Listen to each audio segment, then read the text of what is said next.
توسلوا بجاه الإمام الجیلانی فإن جاره عند الله عظیم. تو وسیلہ پکڑو شیخ عبد القادر جیلانی کا، کیونکہ ان کی بڑی عزت ہے رب کی بارگاہ میں.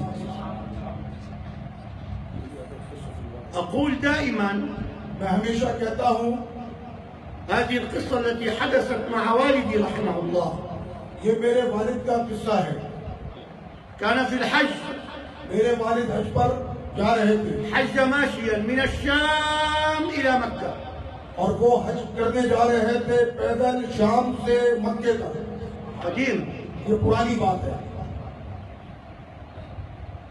أحب أن يحج ماشيا. انہوں نے پسند کیا کہ وہ پیدل حج کریں. شهران 2 مہینے کا سفر ہے. وهو يسير متجها إلى مكة اور وہ چل رہے ہیں اور ان کا مشيا پیدل چل رہے ہیں مکے کی طرف. حتى انسلخت قدمه من الأسفل. تو ان کے پیر کا نیچے کا حصہ چلتے چلتے چھل گیا صارت تنزف دما. اور وہاں سے خون بہنے لگا. فترك القافلة تو انہوں نے قافلہ چھوڑ دیا وجلس على طرف الطريق إلى مكة. اور وہ مکے کے راستے میں ایک کنارے پر بیٹھ گئے ورفع كفيه اور انہوں نے اپنے دونوں ہاتھ اٹھائے قال مدد يا سيدي أحمد البدوي. اور کہا کہ احمد بدوی میری مدد کریں. هكذا مدد يا سيدي أحمد البدوي. انہوں نے کہا کہ سیدی احمد بدوی میری مدد کو آئے. وإذا برجل على جمل يأتي إليه. تو بس اچانک ایک شخص اونٹ پر نمودار ہوا اور جو آیا میرے والد کی طرف. من أين أتى كيف وصل الله أعلم. کیسے پہنچا کہاں سے آیا اللہ بہتر جانتا. قال ماذا تفعل بمفردك في الصحراء. اور آ کر کہا کہ یہاں تنہا اس صحرا میں آپ کیا کر رہے ہیں. قال لم أعد أستطيع أن أمشي. تو انہوں نے کہا کہ اب مجھ میں چلنے کی طاقت نہ رہی. قال اصعد على الجمل.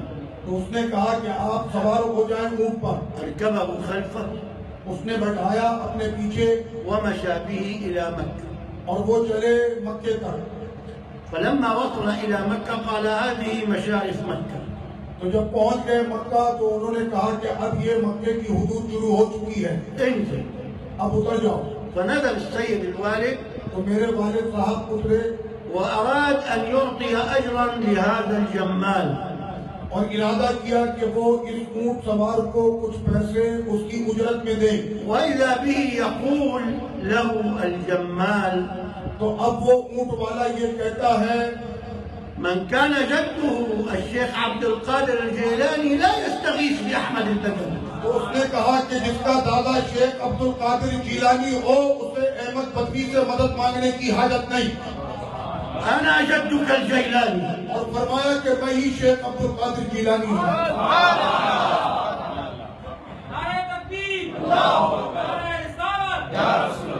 وفي لحظة اختفى. اور ایک لہجے کے اندر اسی وقت میں وہ پوشیدہ ہو گئے، غائب ہو گئے. يا إخوة اے میرے بھائیوں، ادرسوا العقيدة وادرسوا شعرها تو عقیدے کو اچھی طرح سے پڑھو وأثبتا للأولياء الكرامة ومن نفاها فانبذا كلامه. تو ولیوں کی شان اللہ کی بارگاہ میں بڑی بلند ہے کہ جو ان کی ذات سے وابستہ ہو گئے وہ کبھی خسارے میں نہیں ہو سکتے. منكر الكرامات على خطر عظيم جو کرامتوں کا منکر ہے اس کے لیے بہت خطرہ ہے، لأنه سينكر كرامات التي ذكرها الله في القرآن. اس لیے کہ وہ کرامتوں کا انکار کرتے کرتے معاذ اللہ قرآن کا انکار کر بیٹھتا ہے. نعم في القرآن يوجد كرامات اس لیے کہ قرآن میں کرامتوں کا ذکر ہے على يد صالحين وليس أنبياء. نیک بندوں کے ہاتھوں پر، انبیاء نہیں اولیاء. قال أنا آتيك بها قبل أن يرتد إليك طرفك. جیسا کہ کہا حضرت سلیمان علیہ السلام کے یہاں پر موجود ولی نے کہ آپ پلک جھپکے میں تخت بلقیس کو لاتا. وجاء بعبد بلقيس من اليمن إلى فلسطين. تو آنکھ جھپکنے کے اندر وہ تخت بلقیس کو لے کر آ گیا. بنص القرآن. یہ قرآن مجید کی نص سے ثابت ہے. فلما رآه مستقرا عنده قال هذا من فضل ربي. تو جب پوچھا کہ یہ کیسے کیا تو انہوں نے کہا کہ یہ میرے رب کا فضل ہے.